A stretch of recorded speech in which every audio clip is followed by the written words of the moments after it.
Hey all the future assistant professors, welcome back to Winglish by Pooja Singh.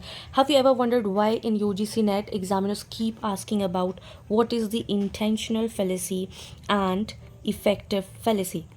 So today we are going to see two critics who gave this major concept, and we are going to discuss each and everything and why this concept is important. So yes, we are going to read about V.K. Wimsatt and Monroe C. Beardsley. So before starting this, if you haven't watched that, I read charts and William Emerson and all the literary theory concepts, because these all are interrelated, and if you are not watching it continuous form, then you are not going to understand anything.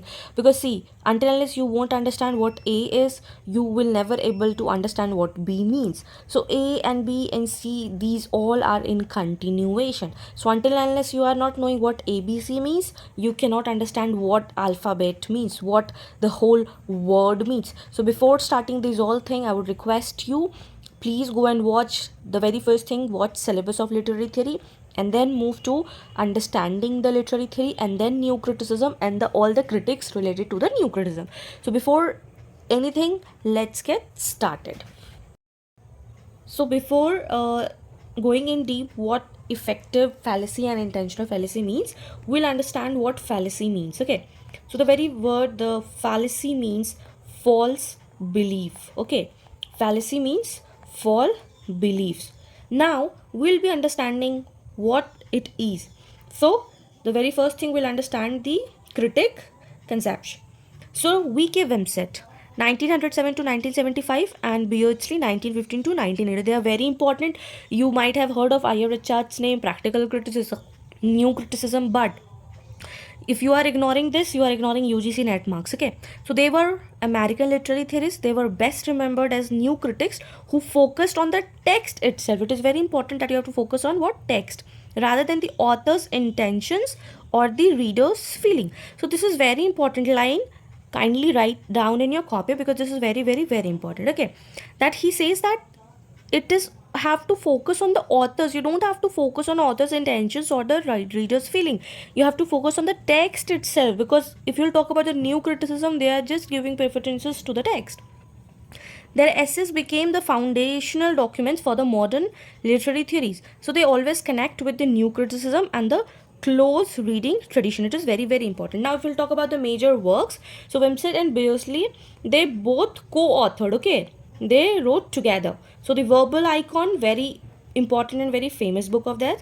Essays like the intentional fallacy and the effective fallacy, co-authored essays with Wimsatt. Also, Beardsley's famous work is that Problems in the Philosophy of Criticism, that is in 1958. Okay, now if we'll talk about the intentional fallacy, what is intentional fallacy? So intentional fallacy does not means that it says you don't have to give focus on the intention of the author. Now what does that mean? Suppose I'll give you a very brief example, that suppose a poet has written that black curtain. Okay, black curtain. He has written black curtain. Now being a reader, I can make it like, okay, it is black. Okay, it means the author was in deeper grief, gloomy depression, and all those sort of thing that makes that black is a sad thing, or it had happened bad thing, like. But it is not sure that author has written just to indicate that it has to be deeper gloomy depression. Means in Hindi, if I'll tell you, हम black curtain पढ़े तो मेरे को लगा कि अरे ये तो ब्लैक कर्टन है, मतलब ग्लूमी है, डिप्रेशन है, ऑटम का टाइम होगा and all bad. But Wimsatt and Beardsley says that नहीं, ऐसा ज़रूरी नहीं है. इंटेंशनल फैलेसी भी आपको ऑथर्स के इंटेंशंस पे ज़रूरी नहीं है. माइट भी ऑथर ने बस सिर्फ ब्लैक कर्टन इंडिकेट करने के लिए लिखा होगा कि रूम में ब्लैक कर्टन है. Curtain means curtain, that's all. You don't have to go for the intentions of the author, that what it is. He says text is independent of its subject. It should be objective. It should be objective, and it should not be focused on the author's background or history. Okay, so this should be very clear that when it is saying intentional fallacy, fallacy means false beliefs. Fallacy means what? Fallacy means false beliefs, and that what it says, that the meaning of a poem does not depends on the author's intention. It depends on the text itself. That's all, nothing else. The poem belongs to the public and not to the author. We should not ask what did the poet mean to say, but rather what does the poem say. Okay, you don't have to go for what that black curtain says, why did the poet use the black curtain, but you have to say what the poem's mood is, what the poem's theme is after reading all that. For example, as I always take John Milton's, because I do admire Milton a lot. If you have seen my British literature, so I have made a complete series on John Milton and how great he was. So yes, again I'll take that example, because when you take one particular thing and get relate with all the examples, your mind accepts that. So try with your own thing. Okay, so Milton's Paradise Lost, when you will be reading, instead of asking whether Milton indented justify the ways of God to men, but it was like it is asking, but new critics argue that we must analyze how the poem itself functions and not why because Milton wanted to justify it. Okay, I hope you have understood what intentional fallacy means. In simple and nutshell means you don't have to give attention to the or what author wants to say, but rather what poem wants to say. Now moving forward, we are looking to the affective fallacy. Affective fallacy says that emotional response, you don't have to give attention to your emotions while reading a text. Now I am very happy, okay, if I'll read any traumatic poem also, I won't be feel that much depressed. But when I'm heartbroken,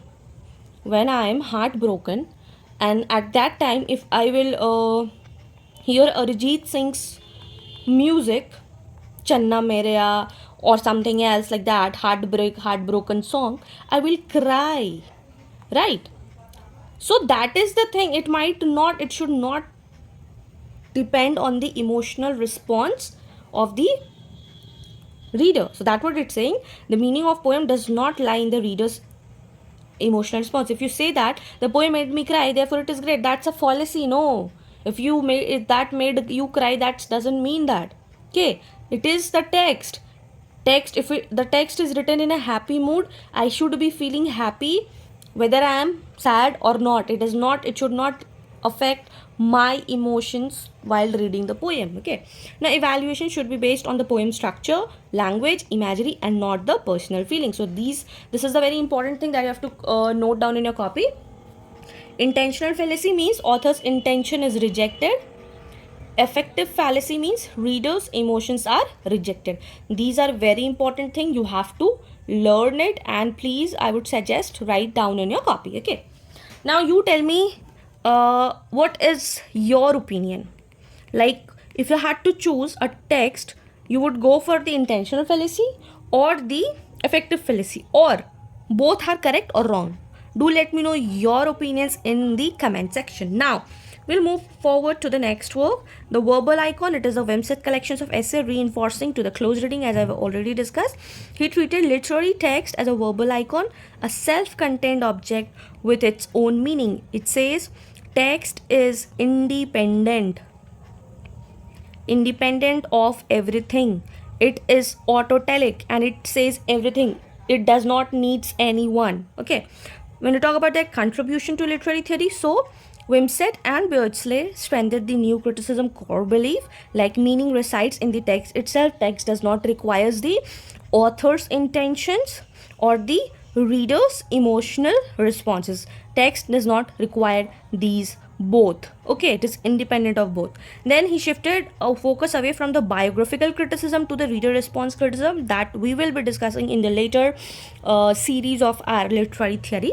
Their works paved the way for the later theories like structuralism, which also emphasize the textual analysis. If you talk about the UGC net PYQs, the question has been asked, who coined the intentional fallacy, what is affective fallacy, and which book contains Wimsatt essays the verbal icon. Then, so in nutshell, what did we study? Wimsatt and Beardsley taught us that poem is neither the author's intention or not the reader's emotion. It is self-contained. What? Text is self-contained, and you have to understand this. It is self-contained, okay? And if you master these concepts, you will be ready for your next questions on new criticism. So please stay tuned to English by Pooja Singh so that you don't miss any update. And if you found this video helpful, do not forget to like, share with your UGC Net friends, and subscribe for more UGC Net content. And also, if you haven't watched literary criticism series, I have made a complete syllabus. I have completed all. So go and watch that. And also British literature is going on. We have covered till romantic age. So go and watch that. That's very important for your upcoming examination. Till then, take care, keep learning, keep shining. Bye bye.